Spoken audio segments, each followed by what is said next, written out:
Okay. Salam, everyone. Today I'm with Radva Samerex, and we are going to talk about something which we all struggle with, which is exhaustion and isolation. Thank Mm. you so much for being here, Radva. Of course, Howard, thank you so much for hitting me up and organizing this. Alhamdulillah. So, can you tell us about a little bit about yourself and the work that you do with leaders and high achievers? So, the work that I do with leaders and high achievers is very multifaceted, but I'll get straight to the point. I Mhm. help leaders find their capacity for more, lead their teams. So, I do workshops with them, I do training, facilitation with them, and I also work one on one with the leader.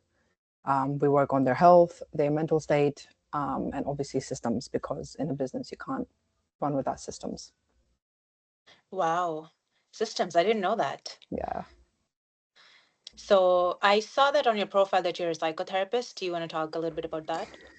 Yeah, so I'm a psychotherapist. I got my degree in psychology and law, and then I did, what do you call it? Like a whole degree in counseling. That was like last year or the year before that. So I do a lot of things, or I did a lot of things. And I finally started coaching because I was like, this is what I actually want to serve is leaders and executives because they have, I think, the biggest things on their plates. Like nobody really knows how to serve leaders because it's just like parenthood.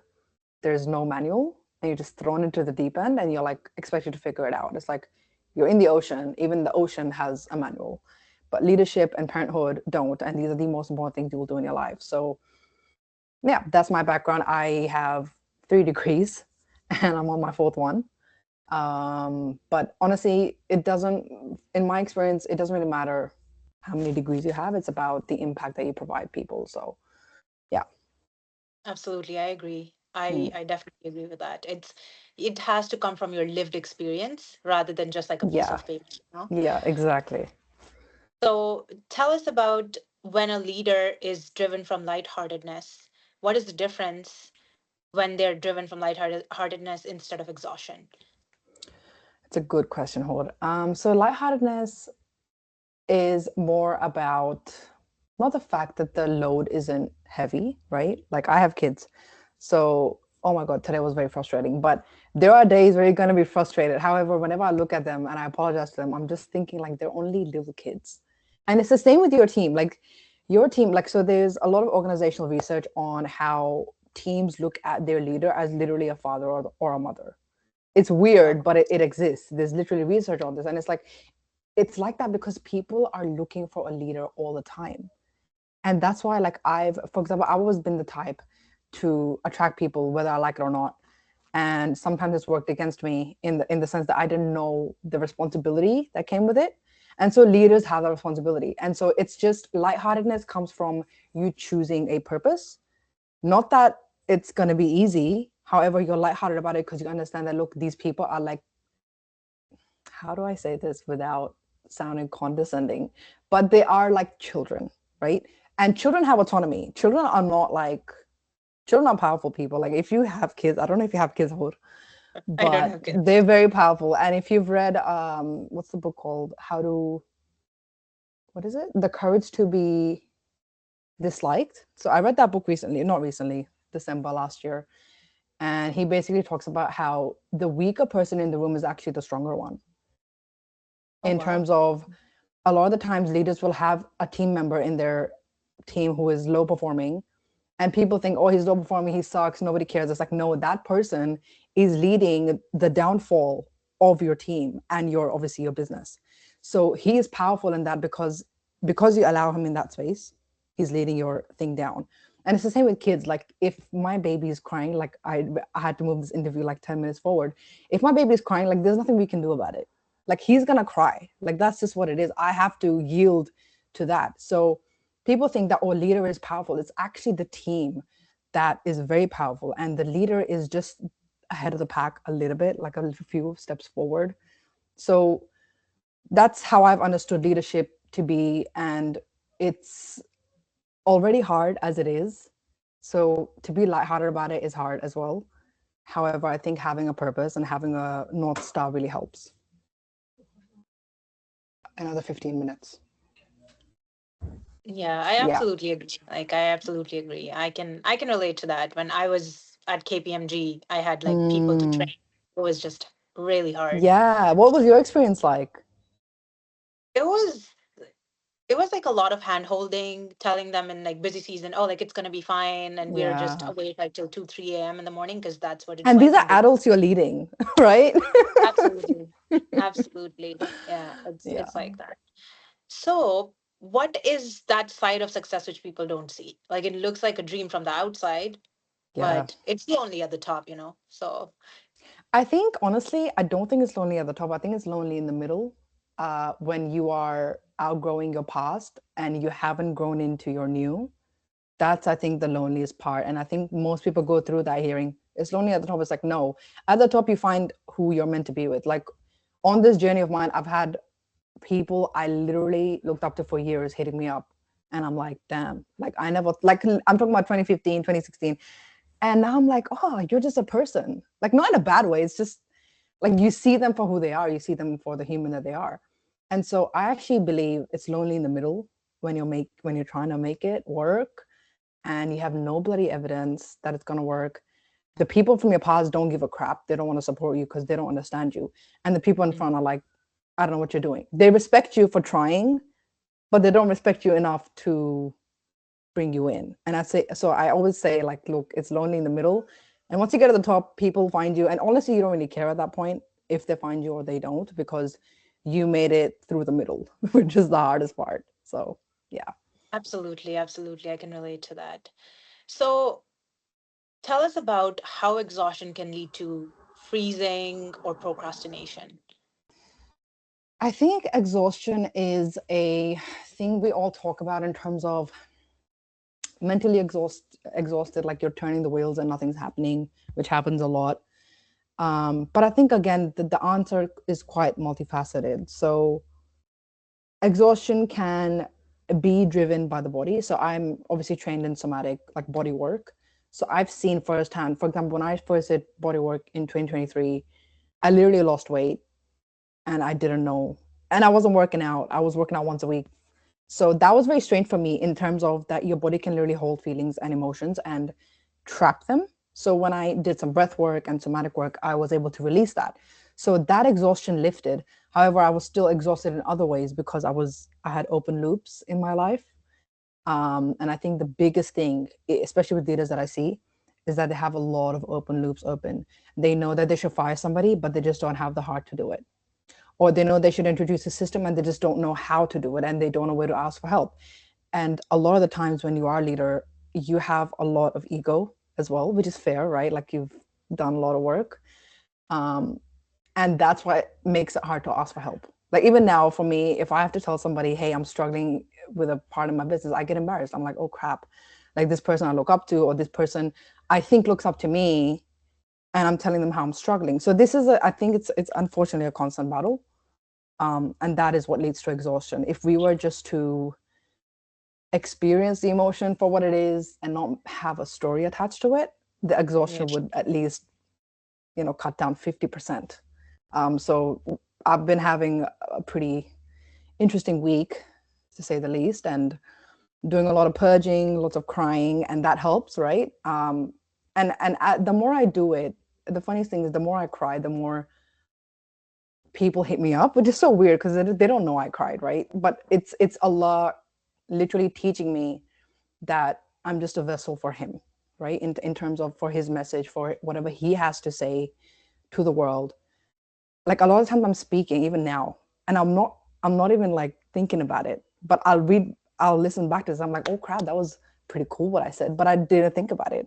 So it's like I have learned that I'm just a person. I'm not that amazing. It's literally Allah using me as a vessel for His message. And that changes a lot, obviously, depending on the day, depending on the week. Sometimes it's very business driven and sometimes it's not. So I'm making peace with that too. Well, I think it's a work in progress. Absolutely. Thank you so much for highlighting the human part of things because we Yeah. all forget that, oh, like leaders are not humans. And like, especially Oh, when we're showing up on social media, we think that we have to be perfect. yeah. And the terminology that you used about like open loops, do you want to talk more about like leaders struggling to say no or like firing someone? Because that sounds like Yeah, people pleasing. it is. I think a lot of leaders have to overcome their people. And this is what I say to my people on Instagram or otherwise is like every problem that you have is usually a relationship problem. So everyone that I have a prospecting call with, they come to me like the face value is a business issue, like I'm not getting enough clients or I'm not making money like I want to. And then as we talk during the call, they're like, oh yeah, actually I am struggling with my wife or I'm struggling with my husband. And it's always that. So what I find is that business is just an extension of your actual life. We've separated the two because we like to compartmentalize. However, it's not separate. When I, for example, gave up a lot of people pleasing, I saw a lot of growth as well as a lot of clarity of what I wanted to do and who I wanted to serve. And so open loops are damaging because they take up a lot of energy that you don't even know it's taking up. Like for example, I what did I have to do recently? I'm forgetting now. But I had to order something. Like you can just think about it yourself, order. Like you might have to make an order for something and you're like, yeah, yeah, I'll order it tomorrow, I'll order it tomorrow. And then you just never order it, but it's like in your brain and like you're always thinking about it. It's like I just need to bloody order it. But you don't do it. Why? Because you enjoy that in a way. And so it's not a negative thing. I always tell my clients, like, I'm like, look, whatever you are classifying as negative, there is a higher intention for that. So even something like an open loop, maybe you get excitement out of it or you get some type of movement out of it. So what I started doing, for example, when I realized I was doing too much open looping, is that I started walking more. And so I just transferred whatever I was getting from here to the walking. So I was now getting my steps in and not doing that. So what I find is that you can't just shut your body down or shut yourself down. You have to just give it a different way to come out. And so there's the same with addiction. A lot of people think that addiction is a problem. It's like, no, that person is just very devoted. They're just devoted to the wrong thing. If you devote that thing to a purpose, then you'll see they'll make it. And I saw this in my team. I was leading a team, um, non-for-profit team, like for 4 to 5 years. And I found this. I was like, oh, the people that annoy me most are actually people I haven't learned how to help them use that annoying trait into something positive. And so when I learned that, I realized it was me. I was obviously projecting on them. As a leader, you do that a lot. You just project on people. You're like, oh yeah, the people suck and this, that, or the market is crap. It's like, it's not the market. It's never the market. It's actually you. And it's harder to admit. Because I was going through a lot personally. So it was harder for me to admit that I had to work on another thing. So that's what that is. Sorry if I'm talking too much, let me know. No, it's perfect. Like so basically, like I just like to give the person who is being interviewed like more Yeah, room so that yeah, I can learn from your perspective, and obviously like the audience is going to learn from that. yeah. But I love how dynamic your approach is and how many perspectives you can think about in just like one sitting. So, Yeah, thank you mashallah, so like much. alhamdulillah, Jazakallah khair. that's really really amazing. So tell us about the point where the leader or like the high achiever needs to stop pushing because it's actually keeping them stuck rather than like helping them move forward. I think that's a hard question that you ask because a lot of the times you can't tell these leaders that they have to Mm, stop, right? Unfortunately, you're usually the point where they come to me or they start to seek help. Again, I started the conversation by saying we have a lot of high egos, which is fine because you've kind of earned it, right? So you're not going to admit that you need help. That's the first problem with my clients. Like they don't even admit that my stuff is helping them. But I know because I have to keep track of what we're doing. yeah. Otherwise, like I can't say that there's a before and after. So for me, it's like, hang on, I just want to understand your question again. You're saying what's the point where they realize that they're pushing too hard? Yeah. And it's keeping them stuck. Yeah. So usually, unfortunately, the point is pretty serious. Some of them develop health issues of some sort, or they really are not seeing any results and they're like, okay, I don't care about my ego. I'm just gonna like talk to somebody. So usually that's the point where they seek help. Um, and that's usually it's not, I don't really think you're ever too far gone for help. Like Allah is always with us, right? Allah helps sinners. Allah helps everybody. And so it's the same thing with me. Like I don't ever think, oh, you're too far gone, you can't be helped. Yes, your progress will be a bit slower because you're so much more burnt out than the others.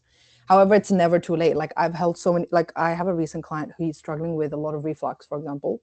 And since we've been working for the last year, he's saying that although the reflux is still there, I am feeling so much better. He gained like 10 kgs. So obviously guys want to gain weight. So I'm like, that's great. I asked him first, I'm like, is this a positive weight gain or is this a negative weight gain? He's like, look, I don't know. I'm like, look, I think it's positive because you were looking way too skinny before. So take this as a good sign. And this was over like the course of, I think, 6 months of 6 or 9 months of work. So obviously it just depends on where they're at. But usually they seek help but when it seems to them that it's too late. So some of them are entering hospital or they're near hospital or their body is really breaking down. And that is when like they can't do basic tasks like get out of bed or like make a phone call without freaking out. So those are usually the points where they're like, okay, I really need to seek help. All of this, does this have to do anything with imposter syndrome? Have you ever noticed that in these high achieving individuals and A the hundred leaders? percent. I think imposter syndrome is definitely there, and I don't think you ever really get over it, which is very annoying, because every Mhm. next level is like new imposter. Like you just always feel like an imposter, and I think that's just part of the game. You have to just own it. Um, yeah, I think imposter syndrome is definitely there, but I don't think it's the whole answer.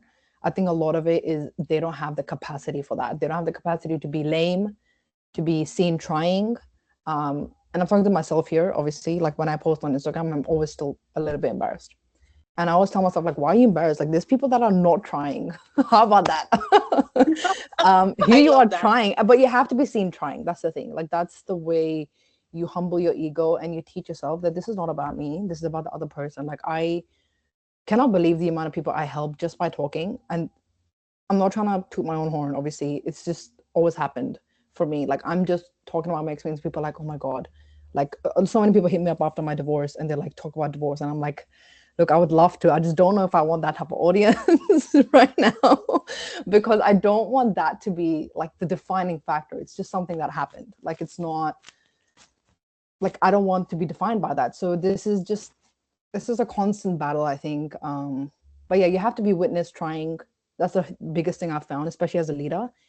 When you're witness trying, it kind of reminds you that you're just like your team. You're not above them. You're just a few steps ahead. You're leading them through. It's like you're having the torch and you're leading people down, I don't know, a cave. You're just a little bit ahead. You're not better than them. You don't know more than them. You just have a little bit more courage. And so that's to me is what a leader is. It's not about, oh, I know so much more than you. That's why I'm a leader. It's like, no, I just have a bit more courage. And you can too. Like I'm leading you to have that courage. That's what I've noticed. Yeah, I absolutely agree. And I think like syndrome, like it can really, you can use it for your benefit Yeah. if you know how to use it. Because like a lot of high achieving people have that. They think that, oh, I don't know what I'm doing, but absolutely that's not true because as long as you're trying, that's all that Yeah. matters. Yeah, exactly. So thank you so much for your answer. You talk a lot about faith and like Allah holding it together for these leaders and high achieving people. Do you want to talk Mm. about that a little bit? I think Allah is the only one you can rely on, like, especially when you're in the crappy little middle that we talked about before. Like, even the Prophet, ﷺ, when I think about him, it's just like Allah gives the capacity. That's what I've learned. And I don't think like this year has been hard for me and it's also been so eye-opening and I've had so much more respect for myself and I really do respect myself in the sense that I'm like wow, I really did that and that was like really fast and I have really young kids. So my youngest is like almost a year old and a lot of people don't or cannot make those decisions, but it was the biggest open loop in my life and I just had to close it. And the closing was the divorce. So for me, I don't think if I didn't have God, it wouldn't have happened. Um, and I think Allah makes a lot of things easier when you know that you can fall back on Him, and and no matter what or where you're at, you're never like the world judges you based on merits. It judges you based on how attractive you are, on how much money you have, on whether you have a husband or kids, right? How many degrees you have. And I've done that. Like I said, I have 3 degrees, I have 2 kids, I had a husband. And none of it made me happy. And I'm not saying like I love my kids, obviously, but what makes you happy is Allah. Allah places that guidance in your heart, that gratitude, and he places also the need for more, which is bloody annoying because you're told as a Muslim to be grateful, grateful, grateful. It's like, yeah, I'm grateful and I want more. Like, why is that so wrong? So I think it's just learning to balance both of these things and learning that Allah does want more for Muslims. Like, if he didn't, he wouldn't tell us to do half the things that we are told to do, right? Especially da'wah work, because who does da'wah serve? It doesn't serve us. I mean, it does, but it serves us in the next life. It doesn't really serve us now. Like, somebody's spitting at you, somebody's not listening to you. How's that serving me? It's not really serving me, is it? So Allah makes a lot of things possible. He makes, like, every time I'm feeling like I'm judging myself, I just think, I'm not doing this for me. I'm doing this because I'm the vessel and Allah is speaking through me. So that makes it easier for me. It's not always easy. I still have an ego. I still have my human conditioning. But every time I get in my head, I'm like, okay, this is not about me. This is about the people that are hitting me up about their personal lives. I'm thinking it's nothing to me because I've lived it, right? But to them, it's like this grand awakening, and I'm grateful for that. So I need to just shut up and get to it. So I don't think it's a clear cut answer. I think it's just you have to just have been through enough to know that it's only God, it's not you. I absolutely agree. And I see a lot of acceptance like dripping out of you. So it's so beautiful to like experience that. Like Yeah, I can literally sense that and on an energetic level. So yeah. thank you so much for that. And literally I have done that. I've achieved everything. I've been I at mean, the you were top. you were in KPMG, like, come on. That's freaking huge. But like, it really is just God. Like, at the end of the day, that's all we have. Yeah, but and I totally agree with your point that it does not fulfill you. The void inside was always supposed to be filled by Allah subhanahu wa ta'ala. No matter how what you achieve, like where you go, it's you cannot fill it in with anything else. Yeah. Not your husband, not your kids, not the money, not everything, like nothing. Mm, Like it's mm. Allah subhanahu wa ta'ala. And I totally agree with that point that I think Allah really likes a strong Muslim.